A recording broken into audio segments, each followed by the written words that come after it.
Binationaux BXL. Et la chaîne YouTube qui vous montre les binationaux congolais d'Europe.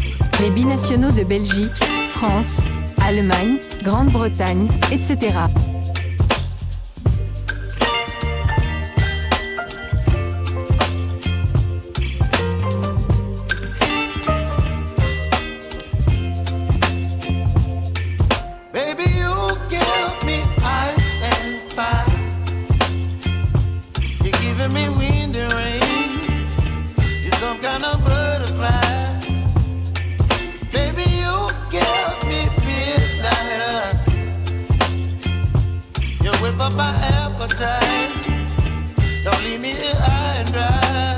Bonjour et bienvenue sur votre chaîne Binationaux BXL. Nous sommes le mardi 25 mars 2025 et qui dit 25 mars dit match des léopards. En effet, les léopards de la République démocratique du Congo sont en Mauritanie pour y affronter les Morabitounes ce soir à 22h heure de Kinshasa et 21h dans l'est de la République démocratique du Congo. Les enjeux de ce match, c'est essayer de se rapprocher un peu plus de la première place. Mais avant cela, le Soudan a un match entre guillemets très facile contre son voisin du Sud. Le match débutera à 20h heure de Kinshasa. Donc, dès que lors du coup d'envoi de notre match, on saura déjà le résultat du match des Soudanais. Par contre, les Sénégalais jouent à la même heure que nous. Voilà, il y a beaucoup d'enjeux dans cette rencontre. D'abord, la RDC n'a pas encore gagné à l'extérieur. Nous espérons tous que ce sera chose faite tout à l'heure. En effet, la RDC a joué 2 matchs à l'extérieur, défaite au Soudan et match nul contre les Sénégalais. La victoire est quasi impérative si on veut continuer à rêver de la Coupe du Monde 2026. Nous devons absolument battre les Mauritaniens chez eux, bien que les Mauritaniens sont recroquevillés car après leur match nul, c'était le premier match où les Mauritaniens avaient marqué un but, c'était lors du match face au Togo à Lomé. Ils avaient fait le score final était de 2 buts partout. En 3 saisons, ce sera la 4e fois que nous allons affronter les Mauritaniens. Nous avons affronté lors des éliminatoires de la CAN 2023. Victoire à domicile. C'était le premier match d'ailleurs de Sébastien Desabre. Ensuite, il y a eu un match nul du côté de Nouakchott, justement. C'est un match qui avait laissé un goût amer. Souvenez-vous, Cédric Bakambu s'était fait expulser injustement car il n'avait pas, les images étaient claires, il n'avait pas touché le gardien mauritanien justement. Et le gardien mauritanien, si on se souvient, devait être expulsé après le but d'ouverture par Cédric Bakambu. Il avait fait un tacle, Cédric Bakambu, devant les yeux de l'arbitre, mais celui-ci n'avait pas branché alors qu'on menait 0-1. Normalement, la Mauritanie devait se retrouver à 10. Et au final, les Mauritaniens avaient égalisé, mais comme la RDC avait porté plainte, je pense qu'il y avait un joueur qui n'était pas en règle. Nous avions récupéré les 2 points sur le tapis vert. Donc, ça sera notre 4e match face à la Mauritanie. 2 victoires, disons 3 victoires et pas encore de défaite, bien que le match du 28 mars 2023 s'était soldé sur le score de 1 but partout. Et ce match était quand même resté en travers la gorge du sélectionneur national Sébastien Desabre qui l'a rappelé encore hier en conférence de presse. Il va se méfier quand même de l'arbitrage car il s'était passé des trucs pas trop catholiques, hein, si tu peux m'exprimer ainsi, lors de cette rencontre. Voilà, je rappelle quand même le classement de ce groupe. Donc après 5 journées, le Soudan est leader au classement avec 11 points, suivi de la République démocratique du Congo avec 10 points. Ensuite vient à la 3e place le Sénégal avec 9 unités. 4e le Togo avec 4 points. 5e la Mauritanie avec 2 points.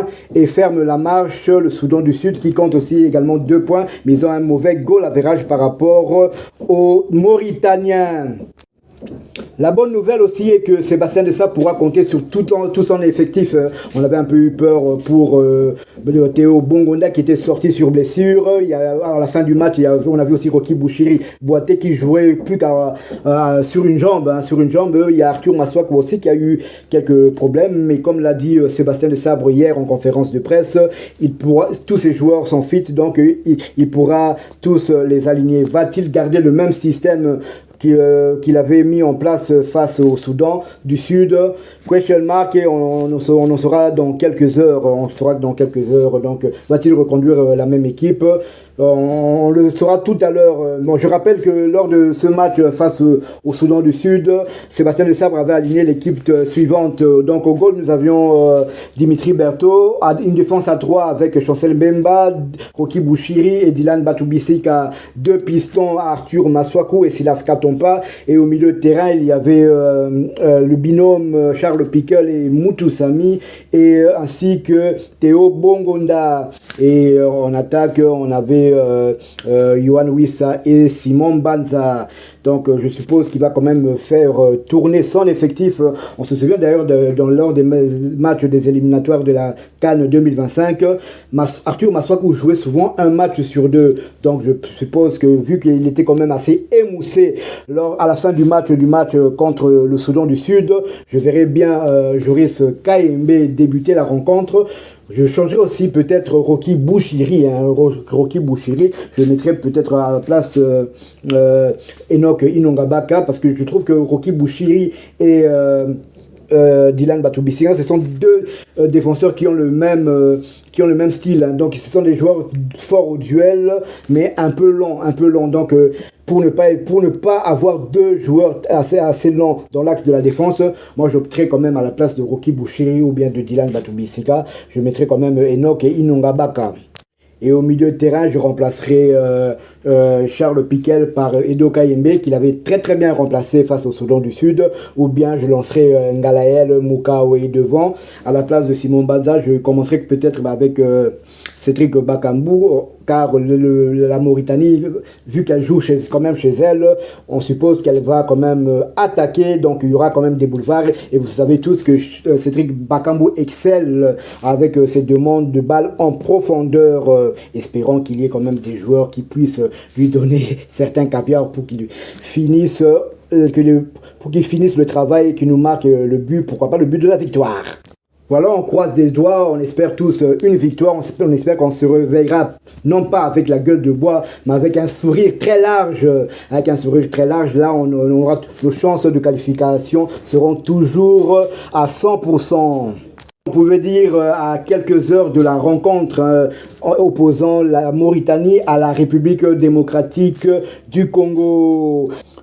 Pour ceux qui ne sont pas encore abonnés, abonnez-vous, et dès que ce sera fait, activez la petite cloche de notification afin de ne plus rien manquer de nos prochaines éditions. Sur ce, Binationaux vous souhaite un très agréable match en espérant qu'il y ait la victoire, et à nos fauves, nous disions que encore une fois, seule la victoire sera belle.